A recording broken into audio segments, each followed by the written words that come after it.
for 45 pounds when you want your express visas, and you pay 45 pounds. The ministry gets 7 pounds. So it is not true.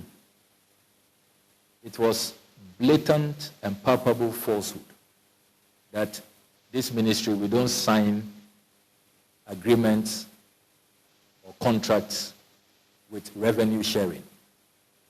That as for us, we are, it's incredible. We are just here to be raped. It's here, United Kingdom, if you pay 45 pounds, ministry's share, 7 pounds. In Europe, if you pay 55 euros, we get 7 euros.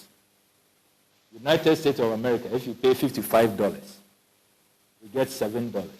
China, $55, $7. Other countries, $55, $7. It's here, the access contract. So what is this claim that Ministry of Foreign Affairs, when we sign contracts, because we are top-level diplomats, diplomats, we don't pay bills, we don't pay for utilities. Will ECG spare us that because we are in foreign relations, we are diplomats, so, and because we are signing unconscionable contracts, so don't bring us our light bills, don't bring us water bills. We will not pay our staff. Diplomats are not paid. All of this goes into our IGF. And Parliament has approved that the IGF that we generate, Ministry of Finance takes 66%, and then we take the rest. So, please, we will make copies of this agreement available. And next time you interview her, probably you should be doing the schooling of her. Yeah. She shouldn't be the one telling us that we need schooling. There is another contract here, the BTS contract. And because these are public contracts, I know some of you may raise privity of contract and why am I talking about contracts of other? Yeah, you know me, I stand for transparency. And once you come to enter into a contract with a public organization, citizens can file an RTI request, and these contracts must be made available under Ghanaian law. So the private companies watching and worried that I have brought all their contracts here, and maybe you don't want your wife to know how much you are making. I'm sorry. If you want to keep things private, then do only private transactions. Once you partner with the public, it's a transparent affair. The BTS, the passport PPP arrangement, it's here, the revenue share. The ministry takes 40%, and then the private party 60%. It's here. BTS is a private party. So where from this claim that our demand for revenue share, that you can't come and rape us like this and get away, no limit, you can charge anything, and you can operate in perpetuity, that we are not raising legitimate concerns. Meanwhile, if you look at these other contracts that I've talked about, the investment that these private parties have made, access, if you see you go to London and you see the investments they have made, the facilities they have constructed. The former president went to open it. And other investments they are making all over the world. And even they are not demanding 100%. They know that but for us, but for people applying through our system, how will you get clients to even look in your direction? The same with BTS. They are buying the printing equipment and all of that. We virtually doing all the investments. But we have a 40% share. If we say that we are no longer issuing chip embedded passports, where is your contract? So we are totally disgusted that Haji Alima will say that this ministry does not go into contracts that have revenue sharing arrangements. Now let's be clear. This whole arrangement breaches multiple laws of our country. We have gone through the records. There is no evidence that Haji Alima obtained approval of the Public Procurement Authority. We challenge her to provide proof that she followed the procurement laws of our country. We don't sign contracts under Ghanaian law like you are sharing granules to some well-wishers who you have met at the park. No evidence that the public procurement laws of our country were respected. We have also stated that if you pay regard to our websites across all our 71 nations, you notice that the advertised fees and charges are fees and charges approved by Parliament. Because we have the fees and charges law, which clearly spells out. So after you've gone to negotiate your contract, you sign your agreement, you must make sure it is factored within the fees and charges arrangement. That is why access is factored. BTS, it is factored in the fees and charges of our country. Fred Kwarteng and Haji Alima are above Parliament. They are above the fees and charges laws of our country. That is totally unacceptable. And that is why management decided that based on these flagrant violations, we are abrogating this contract because we think that this contract is even void ab initio. That is why we've abrogated it.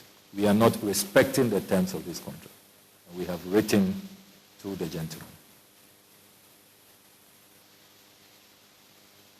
I do hope that IOCO will expedite work on these investigations and will bring the Ghanaian people justice. Justice must be served in this matter.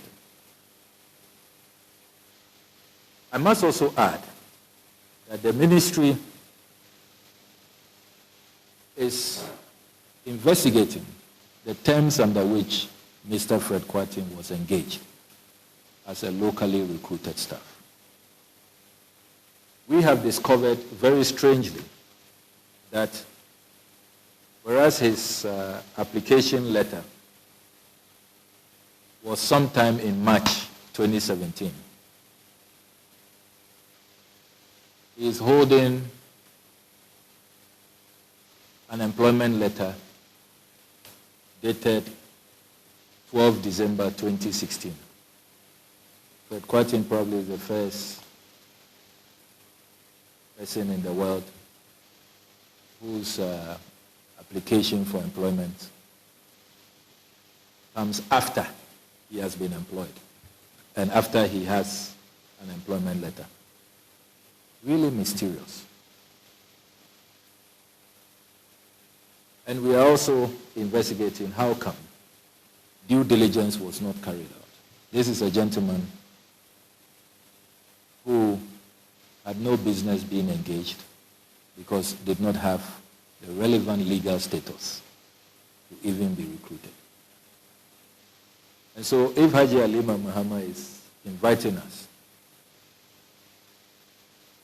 to reveal more about this and to put out more damning findings, we are left with no choice but to do that. We had reserved some of these details for the IOCO investigations. But since she wants this matter to play out fully in the glare of the public, we have no choice but to respond appropriately, because some of these details we are providing, we thought that IOCO can deal with them and put out their findings later.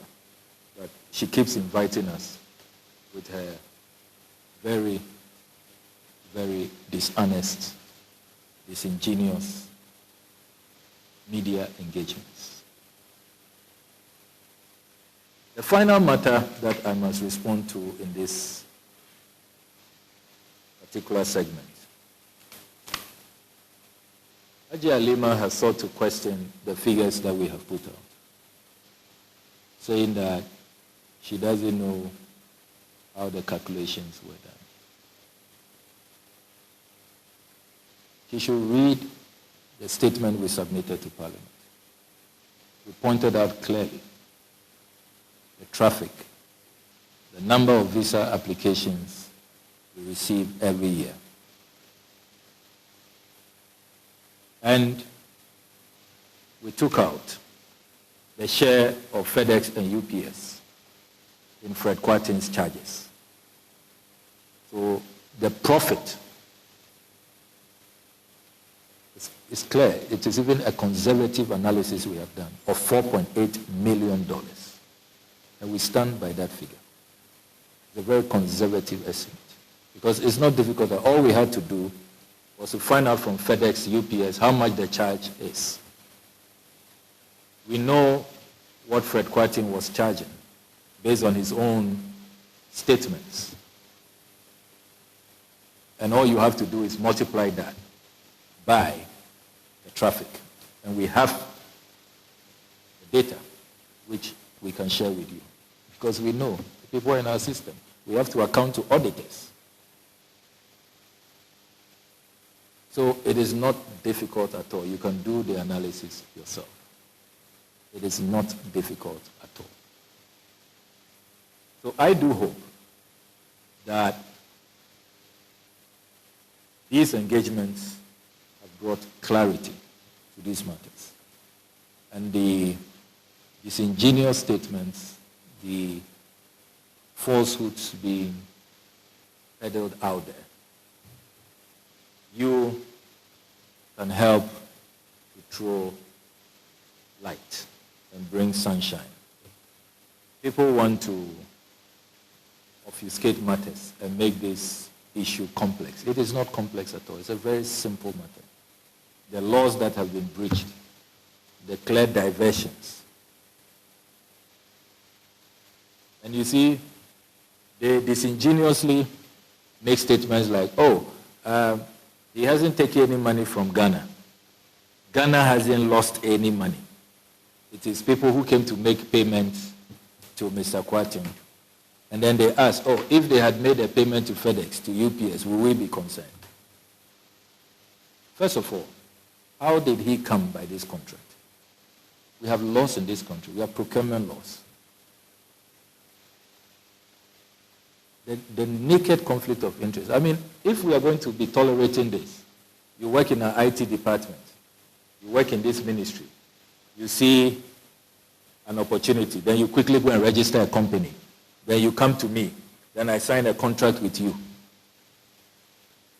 Imagine the passport director sees an opportunity to do the courier services we are doing now. Then he goes to register his own company, then comes to us. And then we are paying him to work at the passport office, and at the same time, we have a contract with him where he's profiting. The point is clear. If this was done properly and had gone through a legal department, it would not have been signed by Haji Alima Mahama. This contract would not have been this unconscionable. We would have protected those who apply for visas. There will have been a clear pricing figure, and there will have been termination clauses. We will have built in this contract accountability measures. So I think that the matters have been well clarified, and I'm willing to take your questions at this point. But before we do that, let me also very quickly say that the ongoing institutional fumigation, as I call it, the overhauls, are going quite well. I have seen a number of videos. For example, this Jamaican video that went viral. If you listen to her carefully, She said she applied 6 weeks ago. We have just done the reforms 3 weeks ago.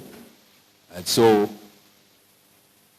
you can see that the mess we're talking about really accumulated over many years. People were only interested in making money, business, signing unconscionable contracts, and not letting the embassy work, and building systems, responding to calls, and ensuring that there is customer satisfaction. The new reforms we are putting in place seek to address all of these bottlenecks. And I want to urge the international community to be patient with us.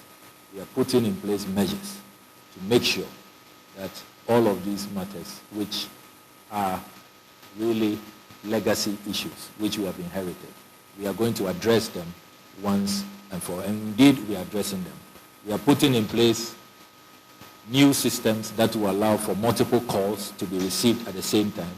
We are also making sure that our officers are trained and are more responsive, more courteous on the phones. And we are really overhauling the system, putting in place stronger internal control so that these things are not allowed to recur. We take the view that the reforms that we are outlining will improve our image and will lead to an enhanced image of the Foreign Service, which is a really reputable organization, as you do know, a very distinguished service of our country. And we should not allow a few bad nuts to really tarnish the image of the Foreign Service of the Republic of Ghana. So